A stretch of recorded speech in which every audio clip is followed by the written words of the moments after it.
Varicose veins కి సరైన చికిత్స కోసం సంప్రదించండి ఎవిస్ హాస్పిటల్.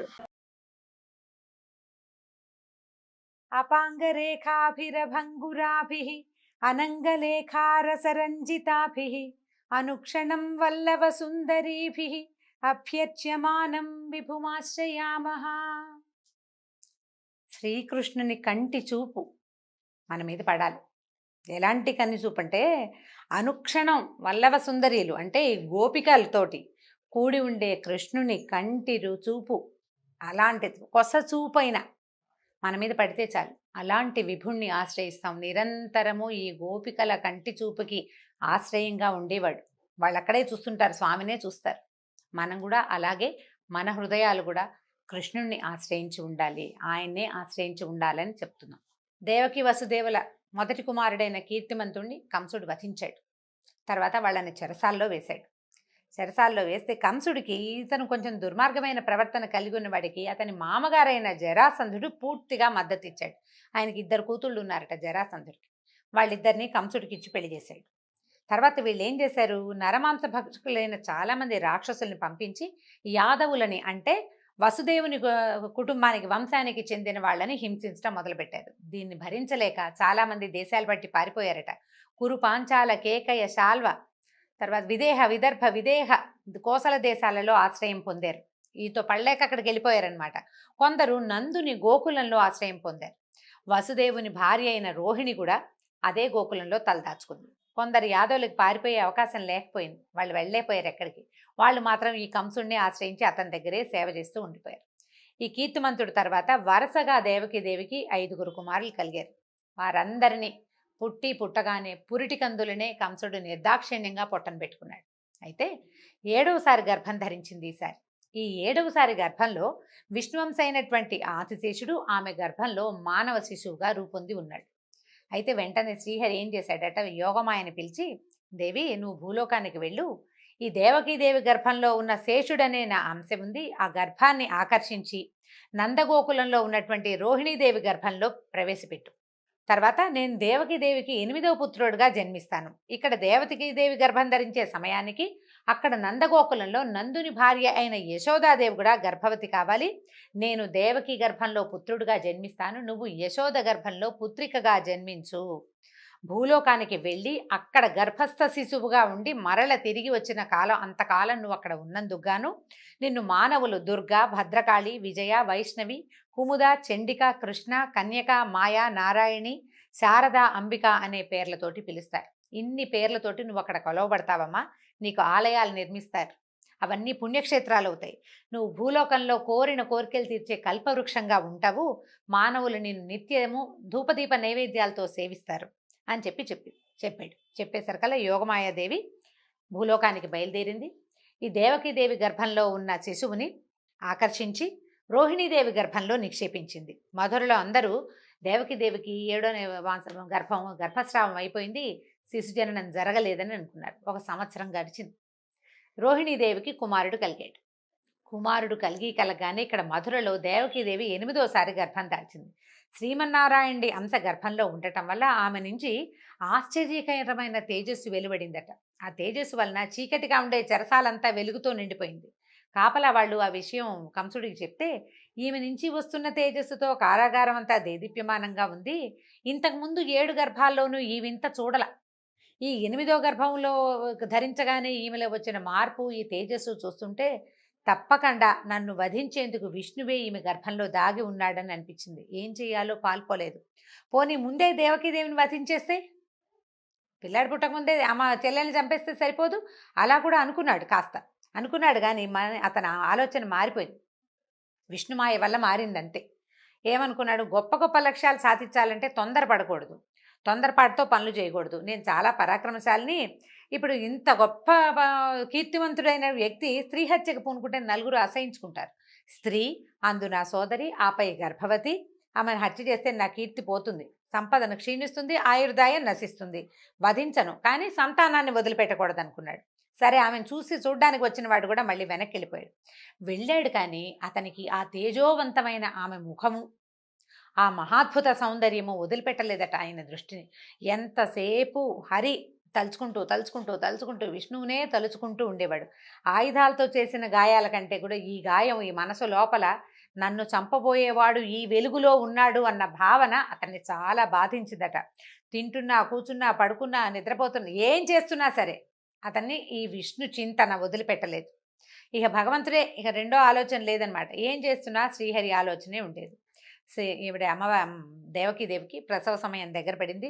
బ్రహ్మరుద్రాది దేవతలందరూ కారాగారానికి వచ్చారు ఆమెను చూడ్డానికి. గర్భస్థ శిశువుగా భగవంతుడు ఉన్న ఆ గర్భము ధరించిన మాతృమూర్తిని చూడ్డానికి వచ్చారు. అందరూ చూసి ఆమెకు ధైర్యం చెప్పారు. నీ పిల్లవాడిని ఏమీ చేయలేడా మా కంసుడు, నీ పిల్లవాడు ఈ పుట్టబోయే నీ కొడుకు యాదవులని రక్షిస్తాడని చెప్పి ధైర్యం చెప్పారు. తర్వాత ఆ మంగళమైన ముహూర్తం ఆ రోజు ఎదురుపడింది. ఏ రోజు వచ్చింది చూడండి, శ్రీకృష్ణ జననం. సర్వాత్మకుడు, సర్వశేషి, సర్వవ్యాపకుడు అయినటువంటి శ్రీమన్నారాయణుడు తన అంశతోటి దేవకీదేవి పుత్రుడిగా మానవుడై అవతరించబోతున్న మంగళకరమైన ముహూర్తం. భక్తులు తమ చర్మచక్షువులతో తనని చూడలేరని, అంటే మనం ఎవ్వరం నేకడేది మాంసనేత్రంతో భగవంతుడిని చూడలేం. మనకి కనిపించటానికే, మానవులని ఉద్ధరించటానికే, భూభారం తగ్గించటానికి భగవంతుడు గర్భస్థ శిశువుగా, ఏ జన్మంటూ లేనివాడు, జన్మే లేని మహానుభావుడు జన్మించటానికి ఉద్యుక్తుడయ్యి ఆమె గర్భంలో ప్రవేశించాడు. ఆమె బయటికి రాబోయే సుముహూర్తం దగ్గర పడిందట. వర్ష ఋతువులోని శ్రావణ మాసం, కృష్ణపక్షంలోని అష్టమి తిథి, అర్ధరాత్రి సమయం. నక్షత్రాలు, గ్రహాలు అన్నీ అత్యంత శుభప్రదమైన స్థానాల్లో ఉన్నాయి. చంద్రుడు రోహిణి నక్షత్రస్థుడై ఉన్నాడు. దిక్కులు ప్రశాంతంగా ఉన్నాయి. ఆకాశంలో మబ్బులు లేవు. గుంపులు గుంపులుగా ఉన్న నక్షత్రాలు విశేషంగా ప్రకాశిస్తున్నాయి. ఎంత విశేషంగా ఉందో చూడండి. నదుల్లో నీరు ప్రశాంతంగా ఉందట. గాలి సుగంధాన్ని మోసుకొచ్చి ఎంత హాయో చల్లని గాలి వీస్తోంది. విప్రుల అగ్నిగృహాలలో త్రేతాగ్నులు నిలకడగా జ్వలిస్తున్నాయి. భగవంతుడు రాబోతున్నాడన్న ఆనందంతో అగ్నులు కూడా నిలకడగా జ్వలిస్తున్నాయట. అరణ్యాల్లోనూ ఉపవనాల్లో వృక్షాలకి, లతలకి అర్ధరాత్రి సమయంలోనే పువ్వులు పూసేసినాయట గుత్తులు గుత్తులుగా. ఆ పువ్వుల వాసనకి తుమ్మెదలు వచ్చి చేరిపోయినాయట వాటి మీద. ఈ మధుర, సూరసేన దేశాల్లోని పట్టణాల్లో, నగరాల్లో, గ్రామాల్లో, గొల్లపల్లెల్లో కూడా అంతకుముందు ఎన్నడూ కనపడని ఎన్నో శుభశకునాలు కనిపించినాయట. గంధర్వులు, కిన్నరులు ఆకాశంలో నిలిచి ఆనందంగా గానం చేస్తున్నారు. మునులు, దేవతలు ఆకాశం నుంచి పుష్పవృష్టి కురిపిస్తున్నారు. బ్రహ్మ అధిష్టాన దేవతగా కలిగిన రోహిణీ నక్షత్రంలో జన్మమే లేని శ్రీమన్నారాయణుడు దేవతా స్వరూపిణి అయిన దేవకీదేవి యందు భువనమోహనుడైన మానవ శిశువుగా జన్మించాడు.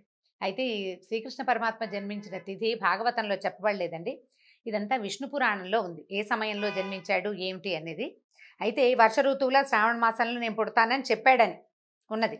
ఆ తర్వాత ఈ పుట్టగానే శిశువు వెంటనే పద్మపత్రాల వంటి నేత్రాలు, 4 భుజాలు, శంఖము, చక్ర, గద వంటి మహా ఆయుధాలని ధరించి వక్షస్థలం మీద శ్రీవత్సం అనే రేఖతోటి, అంటే ఒక పుట్టుమచ్చ ఉంటుంది విష్ణుమూర్తి, దాన్ని శ్రీవత్సము అంటారు. రేఖలాగా ఉంటుందట, చిన్న చిన్న గీతలుగా ఉంటుంది. మెడలో కౌస్తుభమణి, పచ్చని పట్టుబట్టతోటి, దట్టమైన మేఘం వంటి మైఛాయతోటి, శరీరపు ఛాయతోటి ఈయన ఏం చేశాడు, అమూల్యమైనటువంటి మణులు పొదిగిన స్వర్ణ కిరీట కుండలాలతోటి, వాటి కాంతితో మెరిసిపోతున్న దట్టమైన ముంగురులతోటి, అనేక దివ్యాభరణాలతోటి ఆ చెరసాలలో తన తాలూకు దివ్యమైన తేజస్సుని నింపుతూ లేచి నుంచున్నాడు. పసిబిడ్డ ఒక్కసారి చతుర్భుజుడైన విష్ణుమూర్తిగా సాలంకృతుడుగా వాళ్ళకి దర్శనమిచ్చాడు. వసుదేవుడు ఆశ్చర్యచకితుడైపోయాడు. శ్రీమన్నారాయణనే అట్లా చూస్తూ ఉండిపోయాడట. తన పిల్లవాడు పుట్టాడు అనే భావం లోపలే అది పూర్తిగా మనసులో నిండకముందే శ్రీహరి అనే భావం ఉదయించేసిందట. ఆయన చూసిన భాగ్యమో, పుత్రుడు కలిగిన ఉత్సాహమో తెలియక ఆయన మనసు ఆనంద తరంగితమైపోయింది. నీటిని ముట్టుకుని 10,000 గోవుల్ని వేదవేత్తలకి ధ్యానం చేస్తానని ప్రమాణం చేసుకున్నట్టు.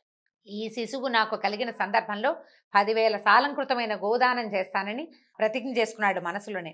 ఈ లోకేశ్వరుడైనటువంటి శ్రీహరే స్వయంగా తనకి పుత్రుడిగా జన్మించాడు అని తెలియగానే ఇక భయం పోయింది. ఏమవుతుందోనన్న భయం లేదు, జీవితేచ్ఛ లేదు, జీవితం పట్ల భయం లేదు. చేతులు జోడించి నమస్కరించాడు. ఈ పుట్టగానే నారాయణమూర్తిగా తమ ఎదుట నిలబడ్డటువంటి ఆ శిశువును చూసి దేవకీదేవి కూడా చాలా స్తుతించింది. కానీ ఆ తల్లి ప్రాణం గిలగిల్లాడిపోయింది. బిడ్డ ఏమైపోతాడు, నా పిల్లాడు ఎలాగా అని తల్లి ప్రాణం కొట్టుకుపోయిందట. అయ్యా, మా చుట్టూతా పరమ అజ్ఞానులు ఉన్నారు, నీ దివ్య రూపాన్ని వాళ్ళకి కనపడనివ్వక, నువ్వు కనిపిస్తే ఏం చేస్తారో, నువ్వు పుట్టావన్న వార్త ఇంకొక నిమిషంలో కంసుడికి తెలిసిపోతుంది, వాడు పరిగెత్తుకొచ్చేస్తాడు. నీ తాలూకు ఈ పరమాద్భుత దివ్య రూపాన్ని చూసే అర్హత లేదు వాడికి, దుర్మార్గుడు, నీ దివ్య రూపాన్ని ఉపసంహరించు, వాడు నిన్నేం చేస్తాడో అని నాకు భయంగా ఉంది నాయన అని దుఃఖపడిందట. ఇప్పుడు ధైర్యం చెప్పాట. ఈ రూపంలో వాళ్ళకి ఎందుకు కనిపించాడో చెప్తున్నాడు. దేవకీ వసుదేవులారా, నేను ఇప్పుడే మీకు పుత్రుడిగా జన్మించానని భావిస్తున్నారు.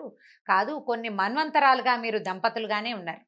నేను మీకు ఇది మూడోసారి జన్మించానని చెప్పాడు. మొట్టమొదట వీళ్ళు స్వయంభువ మన్వంతరంలో, శ్వేతవరాహ కల్పంలో స్వయంభువ మన్వంతరంలో వీళ్ళిద్దరూ భార్యాభర్తలుగా ఉన్నారు. ఆమె పేరు పృశ్ని, అతను సుతపుడు, భార్యాభర్త. అయితే వీళ్ళని బ్రహ్మదేవుడు వాళ్ళని పుట్టించి సృష్టి చేయమన్నాడు. వీళ్ళకి ఏంటంటే కొంత వైరాగ్యం అవలంబించారు. సృష్టి మీద ఆసక్తి లేదు. శ్రీమన్నారాయణుడి కోసం తపస్సు చేస్తే నారాయణమూర్తి ప్రత్యక్షమైనప్పుడు ఆయనని చూసిన ఆనందంలో వాళ్ళు సంతానేచ్ఛ కలిగి మాకు పుత్రుడిగా నువ్వే జన్మించమని ఒకే కోరికని 3 సార్లు అడిగారట. మీరు 3 సార్లు అడిగితే 3 సార్లు ఆ వరాన్ని ఇవ్వడానికి నేను సన్నద్ధున్నయ్యాను. అప్పుడు పృశ్ని గర్భంలో ఏం చెప్తున్నారు? మొట్టమొదటిసారి పృశ్నికి జన్మించి పృశ్ని గర్భుడిగా పేరు పొందాను. రెండో జన్మలో మీరు అదితి కశ్యపులుగా ఉన్నప్పుడు నేను వామనుడిగా మీకు జన్మించాను. అప్పుడు ఇంద్రుడు నాకు అన్నగా ఉన్నాడు. ఇది మీ యొక్క 3వ జన్మ. ఈ రకంగా మీరు కోరిన కోరికని తీర్చానని, 3 సార్లు మీ కోరిక తీరిందని మీకు తెలియచేయటానికే నేను మీకు ఈ రూపంలో కనిపించానని చెప్పాడు. మీరు ఈ జన్మలో ఒక్కొక్కసారి నేనే పరబ్రహ్మాన్నని, అంటే పరదైవతాన్ని నేనేనని మీరు తెలుసుకుంటారు. అంతలోనే ఆ జ్ఞానం పోయి మీ కుమారుడుగా నన్ను భావిస్తారు అని చెప్పాడు. చెప్పిన తర్వాత ఏం చెప్పాడంటే, వసుదేవ, నన్ను తీసుకెళ్ళి నందగోకులానికి వెళ్ళు. నీకేమీ భయం లేదు. నువ్వు అక్కడ అదే సమయానికి యశోదాదేవి స్త్రీ శిశువుకి జన్మనిచ్చింది. ఈ పిల్లవాడిని అక్కడ అట్టపెట్టి అక్కడ ఉన్న చంటి పిల్లని ఎత్తుకొచ్చేసేయమన్నాడు. నీకు ఏమీ భయం లేదు. కారాగృహంలో వెళ్ళడానికి నీకే అనుమానం లేదు. నా మాట మీద వెళ్ళిపో. ఆదిశేషువు బయట ఉన్నాడు, నీకు కావలిగా నీతో పాటు వస్తాడు అని చెప్పేసరికల్లా వెంటనే ఈ చతుర్భుజ నారాయణమూర్తిగా ఉన్నవాడు పసిబిడ్డ అయిపోయి కేవ్వమంటూ ఏడ్చాడట. ఇక నవజాత శిశువుని అప్పుడే పుట్టిన ఆ బిడ్డను తీసుకుని వసుదేవుడు ముద్దు పెట్టుకున్నాడు. పిల్లవాడిని ఎత్తుకుని గుమ్మం దాటానికి బయలుదేరాడు. అయితే వీళ్ళు ఏం చేశారు? కాపలా వాళ్ళు కారాగారం బయట పెద్ద పెద్ద గడియలు పెట్టి గొలుసులు తగిలించారు. ఈయన కాళ్ళకి గొలుసులు ఉన్నాయి, బయట గొలుసులు, వాటికి తాళాలు ఉన్నాయి. కాలికి సంఖ్యల ఊడిపోయింది. తలుపు దానంతట అదే తెరుచుకుంది. కావలి వారంతా నిద్రాగతులైపోయి ఉన్నారు. అంతా విష్ణుమాయ ఆవరించేసింది ప్రపంచం అంతా. బయటికి వచ్చాడు పిల్లవాడిని తీసుకుని. ఆ చేతిలోకి వచ్చిన శిశువుని నెత్తి మీద పెట్టుకున్నాడట. ఆయన తల మీద పెట్టుకుని బయటకు వచ్చేసరికల్లా 1000 తలల ఆదిశేషువు వాకిట్లో నిలబడి ఉన్నాడు. తన 1000 తలల్ని విశాలంగా విప్పార్చి వీళ్ళ వెనకాలే బయలుదేరాడట. అంతలో ఒకసారి పెద్ద వర్షం మొదలైందట. మామూలు వాన కాదు. మొత్తం ప్రపంచంలో ఉన్న మబ్బులన్నీ వచ్చి ఈ మధురానగరం మీదే కురుస్తున్నాయా అన్నంత పెద్ద వానట. కారు మబ్బులు, ఉరుములు, పిడుగులు.